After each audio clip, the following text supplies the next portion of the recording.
তো বন্ধুরা কেমন নশো দেখো আমাদের এখানে খেলা নেমেছে MS ধোনি স্যার। তো দেখি ইনি কী করে। তো মোটামুটি ভালোই খেলে, তাও দেখি কী করে। তো ইনি ভালো শট মেরেছে, বলটা মাটিতে গড়িয়ে গেছে। তারপর হচ্ছে সচিন তেন্ডুলকর, দেখি ইনি কী করে। তো এও একটা স্পিন বলে ভালো শট মেরেছে। তো তারপর কিছু দেখি, তারপর হচ্ছে আমাদের রবীন্দ্র সিং জাডেজা। আসলে রবীন্দ্র সিং জাডেজা ভালোই খেলে, হেভি ও শটটা হেভি ছিল। তারপর আছে KL রাহুল, দেখি কি করে KL রাহুল। তো দৌড়াচ্ছে, বল ম্যান দৌড়াচ্ছে KL রাহুলের ও আউট। KL রাহুল আর করে ভালো। তারপর দেখি কি আছে, তারপর আছে আমাদের যাকে আমরা চিনি RCB টিমের যেই হেড, সে ফাফ ডু প্লেসি। তো মিসকে গেল, পারলো না ঠিক মতন।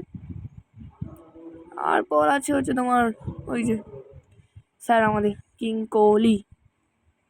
ও পারফেক্ট শট গাইস।